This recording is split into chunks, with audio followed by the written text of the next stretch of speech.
ஜெய் ஸ்ரீராம். அனைவருக்கும் நமஸ்காரம். இந்த மாதம் அதி உன்னதமான புரட்டாசி மாதம். இந்த மாதத்தில் பெருமாளினை சேவிப்பது மிகவும் விசேஷம். பெருமாள் நம்முள் ஒருவராக இருந்து வாழ்க்கையினை சிறந்த முறையில் எவ்வாறு வாழ வேண்டும் என்பதை விளக்குவதற்காக எடுத்த திரு அவதாரமே ஸ்ரீ ராமச்சந்திரமூர்த்தியின் அவதாரமாகும். ஒரு மனிதன் எவ்வாறு தர்மசீலனாகவும் குணசீலனாகவும் ஒரு நல்ல மன்னராகவும் சிறந்த பிள்ளையாகவும் பாசமிக்க சகோதரனாகவும் மரியாதா புருஷனாகவும் இருக்க வேண்டும் என்பதை வாழ்ந்து காட்டி நமக்கு அனுகிரகம் செய்தார். அப்பேற்பட்ட ஸ்ரீராமரின் குணங்களை விளக்கி கூறும் ஸ்ரீ ஆதிசங்கர பகவத் பாதாளால் இயற்றப்பட்ட ஸ்ரீ ராகவ அஷ்டக ஸ்லோகத்தை நாம் இந்த விசேஷமான புரட்டாசி மாதத்தில் கற்க உள்ளோம். ஸ்ரீராமரின் கிருபா கட்டாட்சத்தை நாமும் பெறுவோம். வாருங்கள். ஜெய் ஸ்ரீராம்.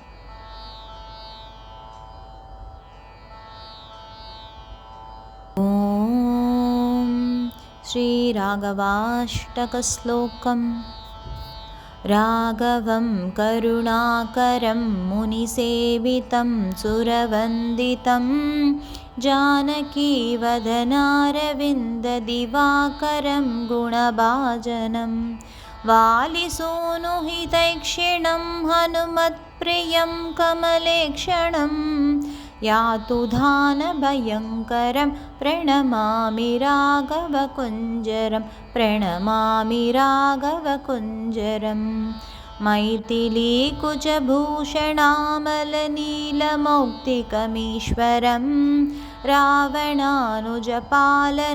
ரகுபுங்கவம் மம தைவதம் நாகरीवनिताननाम्बुजबोधनीयकलेवरं सूर्यवंशविवर्धनं प्रणमामि राघवकुञ्जरं प्रणमामि राघवकुञ्जरं हेमकुण्डलमण्डितामलकण्ठदेशमरिन्दमं शातकुम्भमयूरनेत्रविभूषणेन विभूषितं चारुनूपुरहारकौस्तुभकर्णभूषणभूषितं भानुवंशविवर्धनं प्रणमामि राघवकुञ्जरं प्रणमामि राघवकुञ्जरं दण्डकाक्यवनेरतामरसिद्धयोगिगणाश्रयं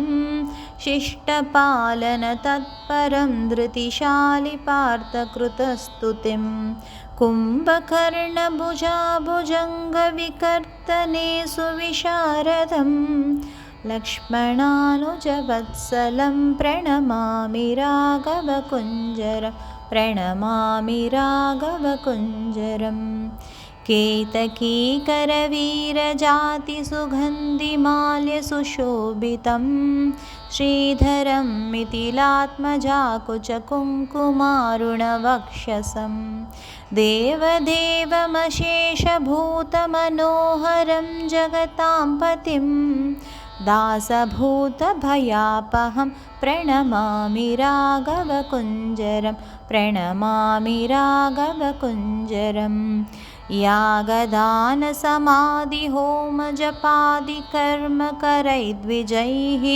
वेदपारगतैरहर्निशमाधरेण सुपूजितं ताटकावदहेतुमङ्गदतातवालिनिशोधनं पैतृकोदितपालकं प्रणमामि राघवकुञ्जरं प्रणमामि राघवकुञ्जरं लीलयाखरदूषणादिनिशाचराशु विनाशनं रावणान्तकमच्युतं हरियूतकोटिगणाश्रयं नीरजाननमम्बुजाङ्घ्रियुगं हरिं भुवनाश्रयं देवकार्यविचक्षणं प्रणमामि राघवकुञ्जरं प्रणमामि राघवकुञ्जरं कौशिकेन सुशिक्षितास्त्रकलापमायतलोचनं चारुहासमनाथबन्धुमशेषलोकनिवासिनं वासवादिसुरारिरावणशासनं च परां गतिं नीलमेघनिभाकृतिं प्रणमामि राघवकुञ्जरं प्रणमामि राघवकुञ्जरम् राघवाष्टकमिष्टसिद्धितम् अच्युताश्रयसाधकम् मुक्तिभुक्तिफलप्रदं धनधान्यसिद्धिविवर्धनम् रामचन्द्रकृपाकटाक्षदमादरेण सदा जपेत् रामचन्द्रपदाम्बुजद्वय सन्ततार्पितमानसः राम राम नमोऽस्तु ते जय रामभद्र नमोऽस्तु ते रामचन्द्र नमोऽस्तु ते जय राघवाय नमोऽस्तु ते देवदेव नमोऽस्तु ते जय देवराज नमोऽस्तु ते वासुदेव नमोऽस्तु ते जय वीरराज नमोऽस्तु ते जय वीरराज नमोऽस्तु ते इति श्रीराघवाष्टकं सम्पूर्णम्।